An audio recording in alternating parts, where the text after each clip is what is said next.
Everyone, welcome to the channel. I am Simran Sahani और आज मैं आपको पढ़ाऊंगी हमारी विस्तास बुक का first chapter the third level. तो फ्लेमिंगो बुक मैंने ऑलरेडी पढ़ा दिया, डिस्क्रिप्शन बॉक्स में प्लेलिस्ट गिवन है, वहां से जाके बाकी चैप्टर्स पढ़ सकते हो। और आज हम पढ़ने वाले हैं एक सबसे अमेजिंग चैप्टर हमारी इंटायर इंग्लिश सिलेबस का, द थर्ड लेवल। तो इस चैप्टर में हम पढ़ने वाले हैं गाइस टाइम ट्रैवल के बारे में। जैसे बढ़िया बढ़िया मूवीज देखते हो ना तुम, जिसको देख के तुम्हें लगता है कि वाह यार, नेटफ्लिक्स पे अलग अलग सीरीज आती है ना, जैसे कि किसी में टाइम ट्रैवल हो रहा है, किसी में कुछ मिस्ट्री है, कोई डिटेक्टिव है, तो भाई मिस्ट्री, डिटेक्टिव, टाइम ट्रैवल सब भूल जाओगे आप अगर आपने ये चैप्टर पढ़ लिया। तो मैं पढ़ाती हूँ आज आपको ये चैप्टर अपने हैंड रिटन नोट से, क्योंकि एग्जाम पॉइंट ऑफ व्यू से ये बहुत ज्यादा इंपॉर्टेंट चैप्टर रहता है। तो नोट्स मैंने बना दिए, कॉपी लेकर आओ, मेरे साथ साथ ये नोट्स लिखो और पूरे चैप्टर को अपने दिमाग में बसा लो। तो इस चैप्टर का मेन कैरेक्टर है चार्ली नाम का एक बंदा, ठीक है, एक लड़का है, ठीक है, 30-31 साल का है ये, और इसका नाम क्या है, चार्ली। अब ये जो चार्ली है ना, एक दिन पहुंच जाता है एक हैरत अंगेज स्टेशन के ऊपर। किसके ऊपर? स्टेशन जहां से ट्रेन्स जाती हैं। और वहां से इसे पता चलता है कि ये कहां पहुंच गया है, पुरानी दुनिया के अंदर, पुराने जमाने के अंदर पहुंच गया है। तो इस चैप्टर में हम यही पढ़ेंगे कि ये चार्ली पुराने जमाने के स्टेशन पे कैसे पहुंचता है और कहां से पहुंचता है। Let's begin. तो कहानी शुरू होती है हमारी न्यूयॉर्क के ग्रैंड सेंट्रल स्टेशन से। If you don't know about the Grand Central station, आज तुम्हें पता चल जाएगा, और बड़े होकर जब बहुत अमीर हो जाओगे और घूमने फिरने जाओगे तो यहाँ ग्रैंड सेंट्रल स्टेशन पे जरूर जाना है आप सभी ने। तो ग्रैंड सेंट्रल स्टेशन क्या है? Grand Central station, grand central terminal, दोनों इसको कहते हैं। ये अमेरिका का, न्यूयॉर्क सिटी का सबसे बिजी स्टेशन है। आज से नहीं है, बहुत जमानों से है ये, और यहाँ से ट्रेनें चलती हैं अलग अलग जगहों के लिए। बहुत सारे न्यूयॉर्क के लोग रोज इस स्टेशन को यूज करते हैं, सबवेज को यूज करते हैं इधर उधर जाने के लिए, और चार्ली भी इनको यूज करता है। अब ये जो ग्रैंड सेंट्रल स्टेशन है, इसकी सिर्फ 2 लेवल्स है। कितनी लेवल्स है? 2 लेवल है। लेवल मतलब होता है स्टॉप्स, कि भैया एक मंजिल का हो आप, एक मंजिल है, दूसरी मंजिल है, पहली मंजिल पे ट्रेन चलती है, दूसरी मंजिल पे ट्रेन चलती है। बट एक दिन यही हमारा जो चार्ली है, हमारा मेन कैरेक्टर, पता नहीं कैसे इस ग्रैंड सेंट्रल स्टेशन की 3rd लेवल पे पहुंच जाता है, जो पुरानी दुनिया में लेके जाती है, 1890s के दौर में लेके जाती है, बहुत पुराने जमाने में लेके जाती है। तो हम यही जानेंगे कि कैसे पहुंचता है ये 3rd लेवल पे। तो टाइम ट्रैवल, लेट्स स्टडी। तो the story is of a man name Charlie, हमें पता है, बट फिर भी मैंने नोट्स बनाए जिससे एग्जाम में जब आपको आंसर लिखने नहीं आते हैं ना, तो यही लाइन आंसर बनवाने वाली है। तो stories of a man name Charlie, क्या नाम है? चार्ली नाम है उसका। He claims that there are 3 levels at the Grand Central Station. वो क्या कहता है? भाई ग्रैंड सेंट्रल स्टेशन भी तो 3 लेवल्स है, but officially there are only 2 levels. But officially तो भैया 2 ही लेवल है ना। President of New York railroads says that there are only 2 level. भाई प्रेसिडेंट ले लो न्यूयॉर्क का या रेलवे रोड्स के जितने कर्मचारी हैं, हर कोई कसम खा के कह देंगे कि 2 ही लेवल है, बट हमारे चार्ली भाई कहते हैं कि 3 लेवल है। Charlie says he has been to the 3rd level, और चार्ली बहुत गर्व से कहता है कि नहीं, मैं गया हूं 3rd लेवल के ऊपर। The story mixes fantasy and reality. तो इस स्टोरी में फैंटेसी है और रियलिटी भी है। अब क्या होता है, अब जब हमारा चार्ली 3rd लेवल पे गया तो कह रहा है, तुम लोगों को लग रहा होगा कि मैं तो भाई पागल हो गया हूं कि भाई 2 ही लेवल है, मैं 3rd पे कैसे गया? तो कोई बात नहीं, मैंने अपना इलाज करा लिया, मैंने एक ऑब्वियस स्टेप ले लिया, मैंने जाके अपना चेकअप कराया दिमाग का। अब अच्छी बात ये थी कि जो दिमाग का डॉक्टर था, साइकेट्रिस्ट, वो इसका दोस्त ही था। तो ये अपने दोस्त के पास जाता है, साइकेट्रिस्ट के पास, अपनी वाइफ के साथ अपना चेकअप कराने के लिए। Charlie tales his psychiatrist friend about the 3rd level. Exam में क्वेश्चन आएगा, व्हाट डिड हुम did Charlie told about the 3rd level? तो आप ये लाइंस लिखना, और उसने क्या कहा ये भी हम याद रखते हैं। तो उसके साइकेट्रिस्ट फ्रेंड ने कहा that it is waking dream wish fulfilment. जल्दी लिखो इस चीज को कमेंट सेक्शन के अंदर। उसके दोस्त ने कहा कि भाई तू ना खुली आंखों से सपना देख रहा है। वेकिंग ड्रीम, खुली आंखों से सपना देखा, विश फुलफिलमेंट करने के लिए, अपनी इच्छाओं को पूरी करने के लिए। Charlie imagines because he wants to escape the reality. वो कहते हैं तू ना आजकल की लाइफ से बहुत दुखी है, तू परेशान है अपनी जिंदगी से, इसलिए तूने चलते फिरते एक सपना देख लिया। अब इस बात पे चार्ली की वाइफ, क्योंकि साथ में ही बैठी थी ना वो डॉक्टर पे, तो वो गुस्सा हो जाते कि ये खुश नहीं मैरिड लाइफ में। तो वो कहता है साइकियाट्रिस्ट की नहीं, ऐसा नहीं कि तुम लोग आपस में खुश नहीं हो, जो आजकल का माहौल है ना, अभी ये चार्ली कौन से जमाने का है? Just after the world war 2। तो 1945 में वर्ल्ड वॉर 2 खत्म हुआ ना, तो इसको 47-48 इस जमाने में आप इमेजिन कर सकते हो। भाई ये इसी में परेशान हो गया था, हम तो 2026 में पहुंच गए हैं। तो ये जो है इस टाइम पीरियड का, 1945 के बाद का। वो कहता है इस समय देखो 2 वॉर हो गए, आजकल ऑफिस का इतना प्रेशर है, इतनी टेंशन है लाइफ के अंदर, तो तुम इसलिए परेशान हो, इसलिए तुमने खुली आंखों से सपना देखा कि तुम एक 3rd लेवल पे चले गए हो।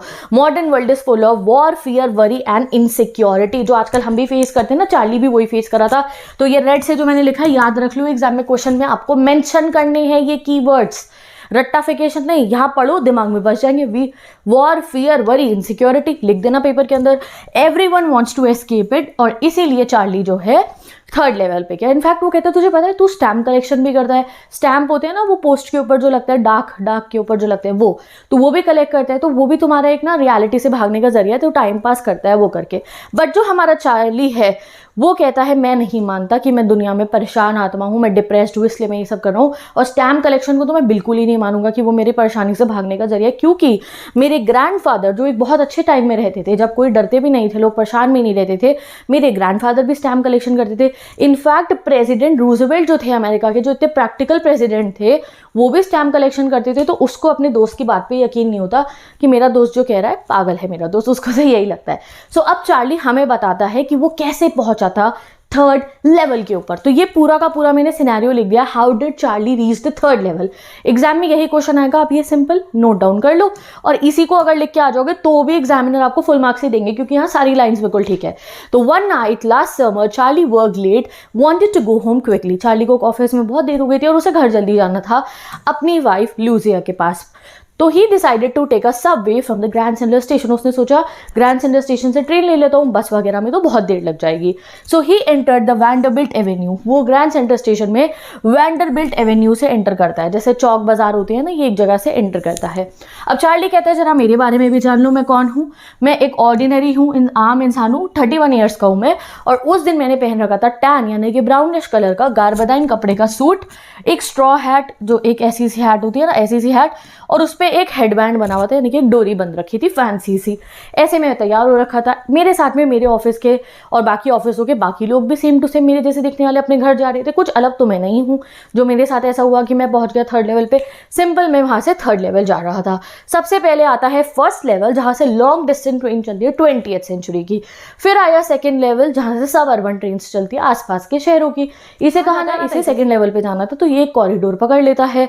And he got lost in the corridor and staircases. अब जैसे ही ये कॉरिडोर में घुसता है तो ये गुम जाता है रास्ता अपना, ये कॉरिडोर और स्टेयरकेस के बीच में फंस जाता है। अब चार्ली कहता है ऐसा मेरे साथ पहली बार नहीं हुआ कि मैं फंस गया हूँ, मैं बहुत बार ना ग्रैंड सेंट्रल स्टेशन के कॉरिडोर्स में फंस चुका हूँ, और अगर हम भी वहाँ जाएंगे तो हम भी खो सकते हैं। आपने मेट्रो स्टेशन देखे हैं, कितनी सारे कॉरिडोर्स निकले होते हैं, तो ये तो बहुत ही बड़ा स्टेशन है, तो कई लोग खो जाते हैं। और चार्ली को तो ऐसा लगता है कि ये जो पूरा का पूरा ग्रैंड सेंट्रल स्टेशन है ना, ये एक पेड़ की तरह है। कैसा है? ये एक पेड़ की तरह है, और जैसे पेड़ की जड़ें होती है, रूट्स होते हैं अलग अलग जगहों पे, ऐसे ही ये ग्रैंड सेंट्रल स्टेशन नए नए कॉरिडोर और सीढ़ियां अपने आप निकाल रहे हैं। तो साइकोलॉजी थोड़ी तो खराब थी इसकी। इसे क्या लग रहा है, अपने आप वो अपने कॉरिडोर्स निकाले जा रहे हैं। एक बार चार्ली ने एक कॉरिडोर पकड़ा और ये रूजवेल्ट होटल की लॉबी में पहुंच गया। एक बार चार्ली ने कॉरिडोर पकड़ा और ये अपने घर से बहुत दूर 46 स्ट्रीट पे पहुंच गया था। तो ये खोता तो रहता ही था हमारे ग्रैंड सेंट्रल स्टेशन पे। बट एक दिन ऐसा हुआ कि ये पहुंच गया थर्ड लेवल पे, ऐसी ही एक कॉरिडोर में खो के। सो नाउ लेट्स सी कैसे पहुंचता है फाइनली हमारा चार्ली थर्ड लेवल के ऊपर। तो जिस कॉरिडोर में इसने एंटर करा था वो नीचे की तरफ टेढ़ा सा ऐसे डाउनवर्ड जो है स्लांट करने लग गया। और जैसे ही ये उस कॉरिडोर में एंटर करा तो वो कॉरिडोर बिल्कुल खाली हो गया। इमेजिन करो अपने दिमाग के अंदर एक टनल और उसमें एक अकेला आदमी चल रहा है। इतनी इमेजिनेशन तो है हमारी। He heard a hollow roar at the end of the tunnel. अब टनल एक साइड से तो खुला होगा, तो इसे वहां से रोशनी आती हुई सुनाई दी थी और आवाज़ें आती हुई सुनाई दी थी कि मतलब कुछ लोग तो हैं उधर टनल के किनारे पे। तो ये वहाँ पे टनल के अंदर चलता रहा और चलते हुए इसे टनल में आसपास में कोई नहीं था, सिर्फ इसे अपने ही पैरों की आवाज़ें आ रही थी। और जैसे ही वो टनल ख़त्म होता है तो दो छोटी छोटी सीढ़ियाँ आती है। ये सीढ़ियाँ उतर के नीचे उतरता है तो इसके सामने एक लेवल आ जाता है जहाँ ट्रेन्स है। तो फॉर द मोमेंट चार्ली को यही लगता है कि मैं कहाँ हूँ, मैं सेकेंड लेवल पे ही हूँ। बट जब चार्ली ध्यान से देखता है तो नहीं, वो सेकेंड लेवल नहीं था, वो कोई और जगह थी। कौन सी जगह थी वो? यस, वो हमारा थर्ड लेवल ही थी। तो this is how Charlie third level पे पहुंचता है, वो अजीब से टेढ़े वाले कॉरिडोर में से एंटर करके। तो Charlie thought he is on the second level. पहले तो उसे यही लगता है कि मैं सेकेंड लेवल पे हूँ, बट देन वो देखता है कि नहीं नहीं, ये सेकेंड लेवल तो नहीं है।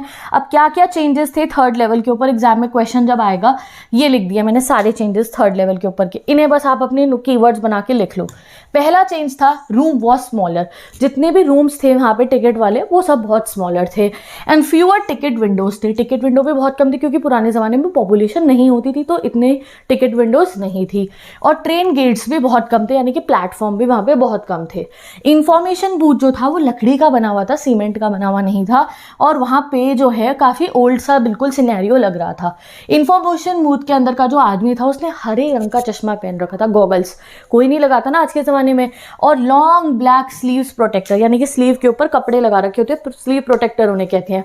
तो उसे लगता है यार आजकल कौन ऐसे ड्रेसअप करता है, चार्ली देखता है। देन उसकी नज़र पड़ती है लाइट्स के ऊपर, जो स्ट्रीट लाइट होती हैं वो ऐसे फ्लिकर कर रही थी, हिल रही थी। तो उसने ध्यान से देखा तो वो गैस लाइट थी। गैस लाइट होती है, बहुत पुराने ज़माने में होती थी, जैसे आजकल तो स्ट्रीट लाइट होती है ना, गैस लाइट होती थी, नीचे गैस से जलती थी, वो जैसे मोमबत्ती जलती है ना वैसे। देन उसकी नज़र पड़ती है ब्रास पिटॉन्स पड़े हुए थे फ्लोर के ऊपर, यानी कि ब्रास के बड़े बड़े कंटेनर पड़ रहे थे जिसमें लोग पान वगैरह स्पिट कर देते थे, ठीक है। तभी उसको लगता है कि यार क्या हो रहा है क्या हो रहा है, और उसकी आंखों में ऐसी चमक आती है जैसे कुछ बहुत दूर से चमक रहा हो। तो वो देखता है कि एक आदमी ने जेब में से सोने की घड़ी निकाली, एंड वहाँ चार्ली शॉक हो गया, सोने की घड़ी लेके कौन घूमता है आजकल। एंड देन ही नोटिस कि उस मैन ने क्या पहना है, उसने एक डर्बी हैट पहन रखी थी, लर्न करो ये डर्बी हैट, 4 बटन वाला सूट पहन रखा था जो ओल्ड फैशन का था, और टाइनी लेपल्स, यहाँ पे उसके लेपल्स लगे हुए थे, बैचेस से लगे हुए थे। उसकी बिग हैंडल बार मुस्टैचेस थी, जो ये वाली मुस्टैचेस होती है ना, ये वाली मुस्टैच थी, और सब लोग 1890s की तरह फैशन में रेडी हो रखे थे। तो चार्ली गॉट कंफ्यूज्ड कि ये कैसे कपड़े पहने, अभी तुम भी पुराने ज़माने में जाओगे तो तुम्हें दिख जाएगा कि यार लोगों ने पुराने ज़माने के कपड़े पहने। ये भी पहचान गया, एक लेडी को भी देखता है ये, उसने भी पुराने ज़माने के कपड़े पहने थे, मटन स्लीव्स वाली ड्रेस। मटन स्लीव्स वाली ड्रेस होती है ऐसी फूली फूली सी बाजुएं जो होती हैं, समझो ये ड्रेस है, फूली फूली बाजू वाली ड्रेस जो होती है वो। उसे लगा क्या हो रहा है, ये बड़े बड़े जूते पहन रखे हैं उसने, ही वॉज टोटली कंफ्यूज। और तभी चार्ली की नज़र पड़ती है लोकोमोटिव पे। लोकोमोटिव होता है ट्रेन का इंजन, जो पूरी ट्रेन है वो थी career and eyes locomotive. Career and eyes locomotive कौन सा होता है, स्टीम इंजन जो होते हैं। अब 1945 के बाद तो स्टीम इंजन नहीं चल रहे थे, दूसरे टाइप की ट्रेन आ गई थी। तो अब चार्ली को लगा अब कुछ तो गड़बड़ है, मैं कहीं तो टाइम ट्रैवल करके पहुंच गई हूँ। चार्ली को यकीन हो जाता है ट्रेन को देख के, जैसे हमने वो थॉमस कार्टून देखा है बचपन में आता था, उसके यहाँ पे वो लगी होती थी, स्टीम निकलती है सर में से, वैसी वाली ट्रेन थी। तो अब पता लगाना है अगर तुम्हें कि तुम टाइम ट्रैवल कर चुके तो तुम क्या करोगे, कैलेंडर देखोगे। तो कैलेंडर देखने के लिए चार्ली जाता है न्यूज़पेपर वाले स्टैंड पे न्यूज़पेपर उठाने, और वहाँ पे उसको मिलता है एक न्यूज़पेपर जिसका नाम है द वर्ल्ड। और वो देख के चार्ली शॉक हो जाता है, क्यों, क्योंकि 1945 के बाद तो ये छपना भी बंद हो चुका था। तो ये न्यूज़पेपर कैसे आ गया। चार्ली उसको उठा के डेट पढ़ता है, तो उसके ऊपर डेट लिखी थी 11 जून 1894, और यह चार्ली को पता चल जाता है कि मैं टाइम ट्रैवल करके पहुंच चुका हूं पुराने ज़माने में, और ये है एक पोर्टल, ठीक है।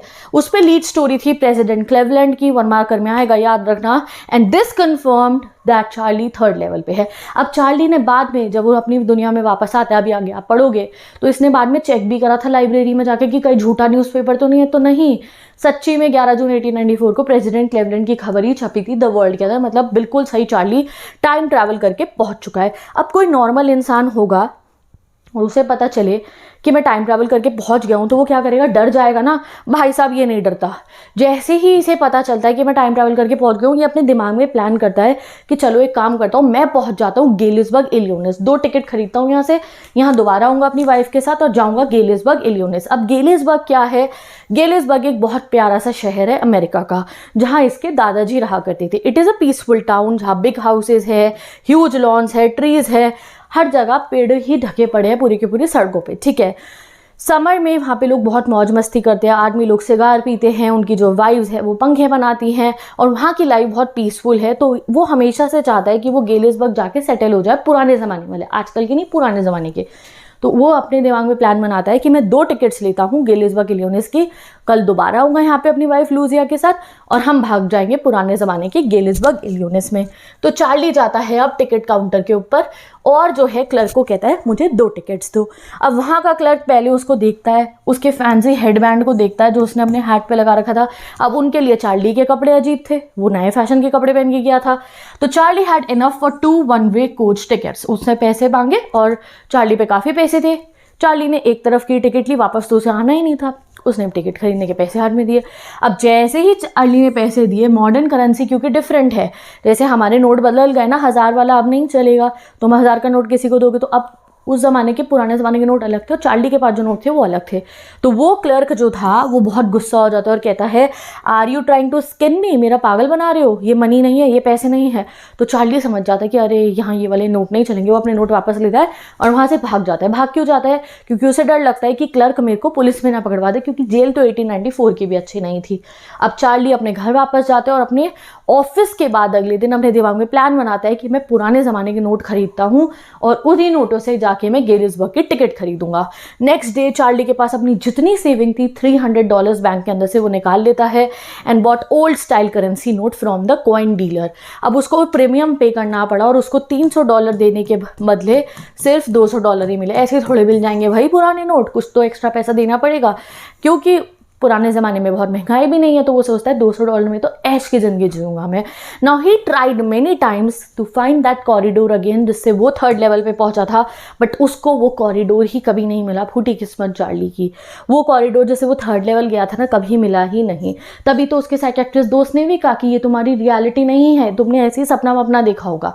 अब कुछ समय बाद उसकी वाइफ उसको डांट देती है कि रोज़ रोज़ वहाँ मत भटका करो जाकर कॉरिडोर ढूंढने के लिए, घर बैठो चुपचाप। और चार्ली ने भी अपना जो है वापस स्टैम्प कलेक्शन शुरू कर दिया। वो 3rd लेवल पे 3rd लेवल ढूंढने नहीं जाता था। अब क्या हुआ, अब कुछ समय बीत जाता है और चार्ली और परेशान होने लगता है, क्योंकि उसका एक बहुत अच्छा बेस्ट फ्रेंड था सैम वीनर जिसका नाम था, वो भी खो गया था और किसी को भी नहीं पता था वो कहाँ है। चार्ली उस सैम को अपनी गेलिसबर्ग की कहानियाँ बहुत बताया करता था, तो इसलिए वो और सैड रहता है कि एक तो मेरा दोस्त था वो भी गायब हो गया है। एंड एक दिन चार्ली को कुछ ऐसा मिलता है कि चार्ली उसके बाद से रोज़ 3rd लेवल ढूंढने जाता है और इनफैक्ट चार्ली नहीं, चार्ली के साथ लूजिया भी 3rd लेवल ढूंढने अब जाती है। अब ऐसा क्या मिला था, लेट्स सी। ये है ट्विस्ट, हमारी ट्विस्ट जो होता है ना, ट्विस्ट यहाँ है, ट्विस्ट हमारी स्टोरी का, कि पहले तो लूजिया भी मना करती थी नहीं ढूंढना 3rd लेवल, अब लूजिया मैडम भी खुद जाती है। What happened, one day Charlie found a first day cover. एक दिन चार्ली को मिलता है एक first day cover. First day cover होता है, देखो जिस भी दिन एक नया स्टैम्प लॉन्च होता है ना, मैंने कहा एक बहुत बड़े सेलिब्रिटी का या किसी क्रिकेटर के नाम का स्टैम्प लॉन्च हुआ है। आज ये स्टैम्प लॉन्च हुआ है, आज डेट क्या है, 15 नवंबर मैंने कहा आज लॉन्च हुआ है। तो स्टैम्प कलेक्टर्स है, पता है क्या करेंगे, एक खाली एनवेलप पे ये स्टैम्प लगा के अपने घर के एड्रेस पे ही मेल कर देंगे कि हमारे पास ये जिस दिन लॉन्च हुआ उसी दिन आ गया। इसे हम कहते हैं फर्स्ट डे कवर। अब चार्ली अपने ग्रैंडफादर वाला कलेक्शन को चेक कर रहा था, तो वहाँ पे एक और फर्स्ट डे कवर आता है जो उससे पहले कभी नहीं था। तो चार्ली ने कहा ये कैसे आया, पहले तो कभी नहीं दिखा। तो चार्ली उसे खोलता है। अब वैसे तो ये कवर के अंदर लोग कुछ भी नहीं लिखते, खुद को क्या लेटर लिखोगे। जब चार्ली ने उसे खोल के देखा तो उसके अंदर एक लेटर था। ही वॉज हैरान परेशान कि भाई क्या है। और जब वो चार्ली लेटर पढ़ता है, तुम भी हैरान हो जाओगे उस पर क्या लिखा था। तो उस एनवेलप पे एक फर्स्ट डे कवर था। क्या डेट लिखी थी, 18 जुलाई 1894, और वो उसके ग्रैंडफादर के एड्रेस पे आ रखा था, मतलब ग्रैंडफादर के घर पे आया हुआ था। अब चार्ली जैसे ही उस कवर को खोलता है तो उस कवर में एक लेटर होता है जो उसके फ्रेंड सैम ने लिखा था, जो गायब हो गया था। याद है ना, बताया ना भी एक फ्रेंड गायब हो गया था। उस सैम ने लिखा था कि चार्ली भाई मुझे ना 3rd लेवल मिल गया, वही 3rd लेवल जो चार्ली ढूंढ रहा था, और वो वहाँ 2 हफ्तों से है, मतलब वो गायब नहीं हुआ था, वो ट्रेन पकड़ के गेलिसबर्ग पहुँच गया था। वहाँ पे गेलिसबर्ग में वो मज़े से रह रहा है, शाम को लोग गाने वाने गाते हैं और बैठ के लेमनेड पार्टीज करते हैं। और उसने चार्ली और लूजिया को कहा कि तुम भी गिव अप मत करो, 3rd लेवल को ढूंढना शुरू कर दो, इट इज़ वर्थ इट। और सिग्नेचर हो रखा था उस लेटर के ऊपर सैम का। तो फिर क्या होता है, चार्ली अगले दिन स्टैम्प स्टोर पे जाके जो है पता लगाता है कि क्या सैम ने भी पुरानी करेंसी बदलवाई थी। तो यस, सैम ने $800 बदलवाए थे पुरानी करेंसी के, और उसने वहाँ जाके अपना नया बिजनेस भी ऑन कर लिया था, चारे और अनाज का। एंड इसके बाद से सैम को कभी वापस आने का तो मौका नहीं मिला। सैम वहाँ पास्ट के अंदर गेलिसबर्ग इलिनॉइस में फंस चुका था और इनफैक्ट वो वहाँ पे खुश था। अब एंड में हमें ये पता चलता है, द लास्ट मोमेंट में हमें ये पता चलता है दैट सैम, पता है कौन था, सैम वही साइकियाट्रिस्ट फ्रेंड था चार्ली का जिसने उसे कहा था कि तू खुली आंखों से सपना देख रहा है। और वो अपना पुराना बिजनेस वहाँ उस पुराने ज़माने में कंटिन्यू नहीं कर सकता था, क्योंकि तब लोगों को डिप्रेशन इतना था नहीं कि उन्हें साइकियाट्रिस्ट की ज़रूरत पड़े। So this was the twist of the story कि सैम ही चार्ली का वो साइकियाट्रिस्ट फ्रेंड था, और उसने वहाँ पुराने ज़माने में पहुँच के चार्ली के दादा के घर पे लेटर लिखा। तो वो चार्ली के प्रेजेंट कलेक्शन में अगर उसने कहा भाई 3rd लेवल है, तू भी वहाँ पे आ जा। अब ये स्टोरी को आप चार्ली का दिमाग ही मानो कि उसने ये सब खुद करा है, सैम कोई दोस्त था ही नहीं उसका, ये भी उसकी एक और कहानी है, या सच्ची में टाइम ट्रैवल हुआ था, इट इज़ अपॉन अस, हम कुछ भी सोच सकते हैं। तो विद दिस ये चैप्टर हमारा कंप्लीट होता है। इस चैप्टर से बहुत घूमे हुए क्वेश्चन आने वाले हैं कि ये सच्चाई थी या ये सिर्फ एक चार्ली की कहानी थी, वो सब मैं क्वेश्चन आंसर सीरीज में कराऊंगी। चैप्टर की एक एक लाइन आपके दिमाग में बस गया, एनसीईआरटी से नहीं भी पढ़ा ना तो चलेगा, बस मेरे नोट से जरूर 2 बार रिविजन कर लेना इन्हें एक कॉपी में लिखकर, और मैंने प्रिंटेड नोट्स भी लगा दिए in description box, you can go and check it out. Bye bye, take care of yourself and I will meet you in the next video. Video को लाइक कर दो, चैनल को सब्सक्राइब कर दो, और कमेंट सेक्शन में Charlie का एक छोटा सा कैरेक्टर स्केच बना के लिखो और चैप्टर के राइटर का नाम। Bye bye, best of.